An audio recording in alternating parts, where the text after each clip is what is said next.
అందరికీ వందనాలు తెలియచేసుకుంటున్నానండి. నేను మీ వసంత ప్రసాద్.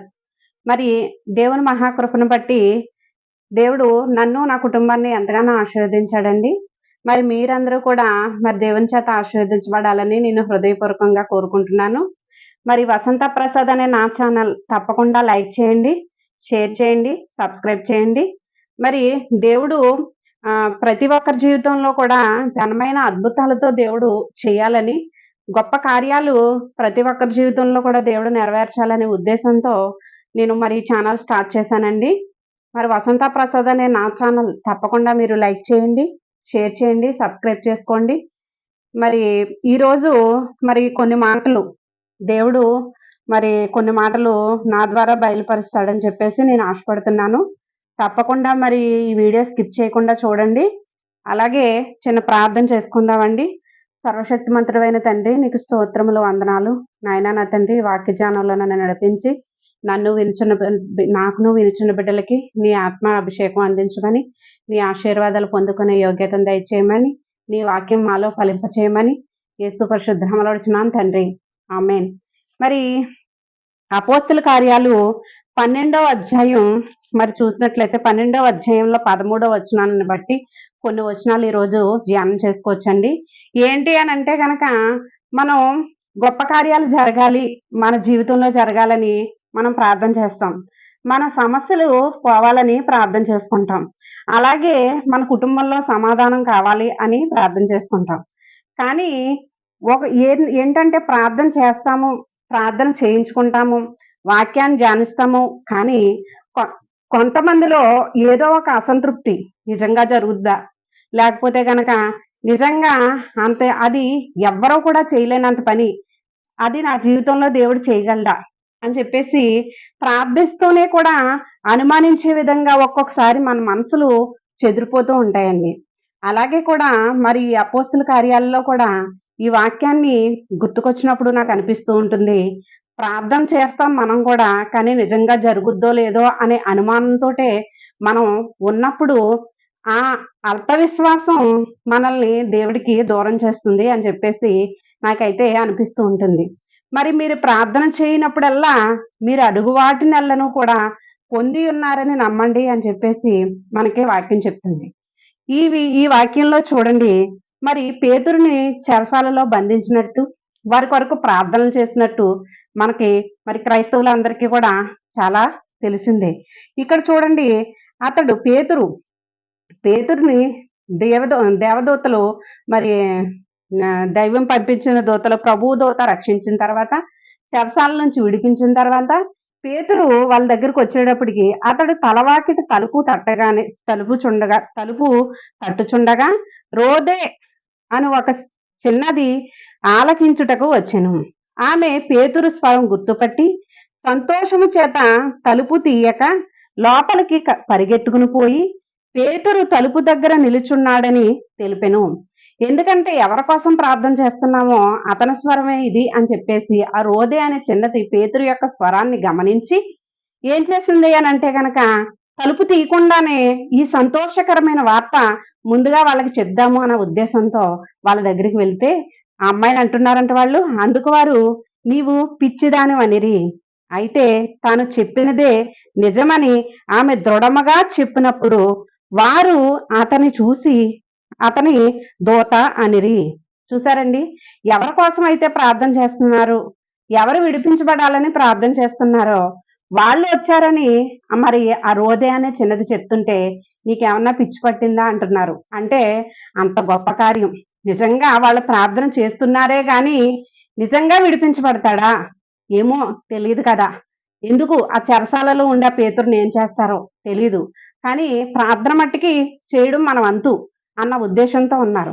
ప్రార్థన చేయడమే మన వంతు అనుకున్నారు తప్ప వీళ్ళు కార్యం దేవుడు మనకి కళ్ళారా చూపిస్తాడు అనే విషయాన్ని వీళ్ళు గమనించుకోలేకపోవడంతో మరి దేవుడు మరి బైబిల్ గ్రంథంలో కూడా అల్ప విశ్వాసులారా అని చెప్పేసి మాట్లాడుతున్నారు ప్రభు అని అంటే గనక మరి ఇటువంటి అల్ప విశ్వాసాలే కదండి. ఎందుకంటే నిజమే ప్రవ్వా, నేను ప్రార్థన చేస్తున్నాను, తప్పకుండా నువ్వు కార్యం నాకు చేస్తావు నాయనా అనే పరిపూర్ణమైన మనస్సుతో, అంతేనా అండి? పరిపూర్ణమైన మనస్సుతో మరి దేవుడు ఉండమన్నాడా? పరిపూర్ణమైన విశ్వాసంతో ఉండమన్నాడా? అసంపూర్ణమైన విశ్వాసంతో ఉండమన్నాడా అనంటే, మనకు ఆకలేస్తే గనక సంపూర్ణంగా ఆహారాన్ని ఎలా తినాలో మనకు తెలుసు. కడుపులో ఎలుత లేకుండా ఆ ఆహారాన్ని కడుపు నిండా ఎలా తినాలో, అది నిండిందో లేదో, తిన్న తర్వాత నిజంగా మన కడుపు నిండిందా లేదా అనే గమనించుకోవడానికి ఉన్న ఆలోచన, మనం ప్రార్థన చేశాం కదా ఒక సమస్య కొరకు, ఆ ప్రార్థన పరిపూర్ణంగా నెరవేరుతుంది అని నా హృదయంలో ఆకలి తీర్చుకుంటున్నానా? నిజంగానే పరిపూర్ణమైన హృదయాన్ని నిజమే నా ప్రభు ఖచ్చితంగా నెరవేరుస్తాడని నా హృదయం వెలితి లేకుండా చేసుకుంటున్నానా? నా విశ్వాసంలో వెలితి లేకుండా చేసుకుంటున్నానా అని ఎందుకు గమనించుకోరు? నిజంగా విశ్వాసులైన మనం ఎందుకు గమనించుకోపోవాలి అని ఆలోచన చేయాలి కదా.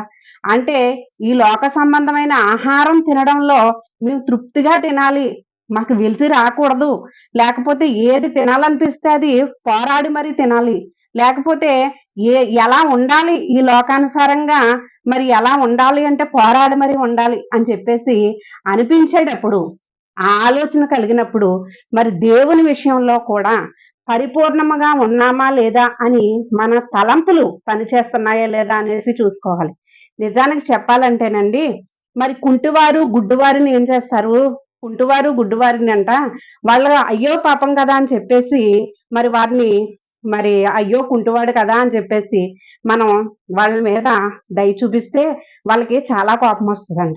అలాగే దేవుడు మనల్ని అల్ప విశ్వాసులుగా, ఎవరైనా సరే మీకు విశ్వాసం లేదు అంటే దేవుని ఎడల సంపూర్ణమైన విశ్వాసులుగా నిలబడిన సేవకులు అవనివ్వండి, విశ్వాసులు అవనివ్వండి, మరి ఎదుటి వారిని మీరు అల్ప విశ్వాసంతో ఉన్నారు, అందుకనే మీకు కార్యం ఆలస్యం అవుతుంది అని అంటే గనక చాలా కోపం వచ్చేస్తుంది వాళ్ళకి. ఎందుకంటే ఈ మనిషిలో ఏ లోపం అయితే ఉందో ఆ లోపాన్ని గురించి మాట్లాడినప్పుడు ప్రతి వ్యక్తికి కూడా కోపం వచ్చేస్తూ ఉంటుంది. అలా ఏంటంటే నీలో విశ్వాసం ఉందా లేదా అని నువ్వు పరీక్షించుకోనంటే, నాలో ఎందుకు విశ్వాసం లేదు? నాకన్నా నువ్వు ఎక్కువ ప్రార్థన చేసేస్తున్నావా? నాకన్నా ఎక్కువ నువ్వు మందిరానికి మానకుండా వెళ్ళిపోతున్నావా? లేకపోతే నాకన్నా ఎక్కువ తెల్లవారుజామున లేచి నువ్వు ప్రార్థన చేసేస్తున్నావా అనంటే, నువ్వు ఎంతసేపు ప్రార్థన చేశావా? నువ్వు మందిరానికి రోజుకి ఎన్నిసార్లు వెళ్ళావా? వారానికి ఎన్నిసార్లు వెళ్ళావా? లేకపోతే ఉపవాస ప్రార్థనల్లో నువ్వు ఎంతగానో నిలబడి ప్రార్థించేస్తున్నావా అనే విషయాన్ని అయితే గనక మరి అనే విషయాన్ని నువ్వు తీసుకుంటే ఏమి చేయలేరు. కానీ నీలో విశ్వాసం అనేది సంపూర్తిగా ఉందా లేదా అని గ్రహించుకోకపోతే గనక, పరిపూర్ణంగా నాకు దేవుడు గొప్ప కార్యాలు చేస్తాడు, చేస్తున్నాడు, కార్యాలు చేసిన దేవుడు చేసిన కార్యాలను బట్టి తలుచుకుంటూ కూడా మరి నేను అడిగినవి కూడా నాకు దేవుడు ఖచ్చితంగా చేస్తాడు అనే నమ్మకాన్ని నువ్వు కలిగి ఉండకపోతే గనక, నిజానికి ఏంటంటే నువ్వు ఆత్మీయంగా ఆత్మీయంగా ఆకలి కొనిన దానివై ఉంటావు. ఆ ఆకలి ఎటువంటిది అని అంటే కనుక, నువ్వు ఆకలితో ఉన్నావనే విషయం నువ్వే గమనించుకోలేనంత స్థితిలో నువ్వు ఉన్నావని అర్థం చేసుకోవాలి. ఎందుకంటే ఈ లోకానికి సంబంధించినవి సంపూర్తిగా ఏం కావాలో నువ్వు కావాలి అనుకున్నప్పుడు మరి మరి ఆత్మీయ సంబంధమైనవి, దేవుని సంబంధమైనవి, పర సంబంధమైనవి మరి నువ్వు పొందుకున్నప్పుడు, లేకపోతే పొందుకోవాలని ఆశపడినప్పుడు అది నువ్వు ఎంతవరకు నువ్వు పొందుకున్నావో కూడా మరి నమ్మాలి. మరి ఈరోజు దేవుని కొరకు ఎన్నో పోరాటాలు చేస్తున్నాము అనేసి అంటున్నారు. కానీ ఆ పోరాటంలో దేవుడు గెలుపును దయచేస్తాడు ఖచ్చితంగా. దేవుడు ఎన్నో కార్యాలు చేశాడు. ఆనాడు సంఘం ప్రార్థించగా పేతురు సంఖ్యలు విప్పబడినాయి. అలా ఏంటంటే ఇలా ప్రార్థన ద్వారా మరి పరలోక గడపలు కదిలాయట. అలా ఏంటంటే ప్రార్థన దేని నుంచన్నా నీకు విముక్తి కలగచేస్తుంది. దేని నుంచైనా నిన్ను పడవేయగల శక్తి ప్రార్థనకుంది. అంటే ప్రార్థన అంటే నిజానికి చెప్పాలంటే ఎవరో కాదు కదా, నీ నోటి మాటలోనే దేవుడు అంత శక్తి పెట్టి నువ్వు మాట్లాడు నాతోటి అంటున్నాడు. అదే ప్రార్థన. నీ నోటి మాటలో పరిశుద్ధాత్మ శక్తిని దేవుడుంచి నువ్వు మాట్లాడు, నువ్వు నోరు విప్పు, నీకు నేను కార్యం చేస్తాను అని చెప్పేసి ప్రభు చెప్తుంటే, ఆ మాటలో మనకి జీవం రాలేనప్పుడు నీ ప్రార్థన ఎంతవరకు ఉంటుంది? నీ నమ్మకం ఎంతవరకు ఉంటుంది? నువ్వు ఖచ్చితంగా దేవుణ్ణి అడిగి నా దేవుడు ఖచ్చితంగా నాకు కలగచేస్తాడు. ఖచ్చితంగా నా ప్రాబ్లం నుంచి నన్ను బయటపడతాడు దేవుడు అని చెప్పేసి ఈరోజు ఎంతమంది దేవుని బిడ్డలు అని చెప్పుకునే వారి విషయాలలో ఎంతమందికి నమ్మకం ఉంది? ఈరోజు ఆలోచించండి. ఏంటి ఈవిడ ఏవేవో మాట్లాడుతుంది అని అనుకుంటున్నారేమో. కానీ నా మనసుకిది ఏమనిపిస్తే మరి నేను అది చెప్తాను. చెప్పాలని నేను ఆశపడుతూ ఉంటాను. ఎందుకు అనంటే గనక నేను కూడా ఒకప్పుడు నిజంగా ప్రార్థన చేయడం, లేకపోతే దేవుడిని అడగడమే తప్ప, అడిగేసి వదిలేయడమే తప్ప, దేవుడు నా జీవితంలో కార్యాలు చేస్తున్నాడు అనే విషయం నేను గమనించుకోలేకపోయేదాన్నండి. గమనించుకోకపోవడంతో సహా మరలా ఏం చేసేదాన్నంటే గనక ప్రార్థన చేసినప్పుడు నిజంగా చేస్తాడా?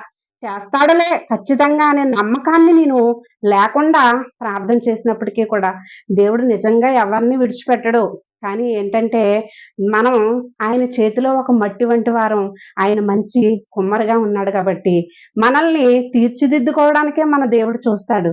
కానీ ఏంటంటే మరి గాలిలో దీపం పెట్టి నువ్వే దిక్కు దేవుడా అని అనడం కాదు గాని మరి మనల్ని కూడా మనం పరిష్కరించుకోవడం. దేవుడు ఎందుకంటే మనల్ని మనుషులుగా ఉంచాడండి, జంతువులుగా ఉంచలేదు కదండి. మనం జంతువులు ఏం కాదు. కానీ ఈరోజు జంతువులకున్న విచక్షణ జ్ఞానం కూడా మనకుంటుందో లేదో పరిశీలించుకునేంత స్థితిలోకి ఈరోజు మానవ సమాజం కూడా మరి తి వెళ్ళిపోయిందేమో అనిపిస్తుందండి.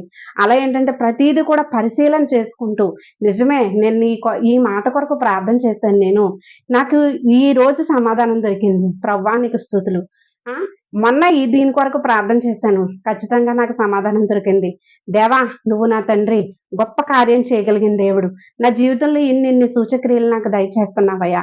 ఎందుకంటే ఏదడిగినా కూడా నువ్వు ఆశగల ప్రాణాన్ని తృప్తిపరిచే దేవుడివై ఉన్నావయ్యా అని చెప్పేసి మనం దేవుడికి కృతజ్ఞతాస్తుతులు చెల్లించుకుంటూ మరి సమస్తాన్ని మన యొక్క జీవితాన్ని అంతటినీ కూడా ప్రభువుకి సమర్పణ చేసుకున్నప్పుడు మరి ఏంటంటే మన జీవితాన్ని ఎలా అయితే గనక మరి పొందుపరచాలో కదండి. ఈరోజు మరి ఎంతో గొప్పవాళ్ళు ఎప్పుడు పుడుతున్నారో తెలియట్లేదు కానీ వారి మరణం మట్టికి ఒక ఒక చరిత్ర సృష్టించేస్తూ ఉంటుంది.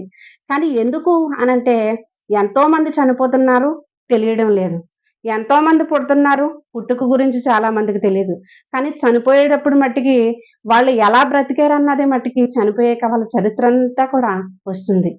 కానీ ఏంటి ఎంతో మంచి చరిత్ర కలిగిన వాళ్ళ గురించయితే నేను చెప్తున్నాను. మరి వాళ్ళు అన్ని రకాలుగా ఇంతమంది సమాజంలో కొంతమందే ఎందుకు నిలబడగలుగుతున్నారు అనంటే గనక వాళ్ళు ఆలోచించే విచక్షణ జ్ఞానాన్ని వాళ్ళు కోల్పోకుండా మరి దేవుడు వాళ్ళని ఉంచాడని, వాళ్ళు దేవునికి లోబడి ఉన్నారని కూడా మనం అర్థం చేసుకోవాలండి. మరి ఈనాడు ఈ చిన్నది మరి చెప్పినప్పటికీ కూడా ముందు నమ్మలేదు.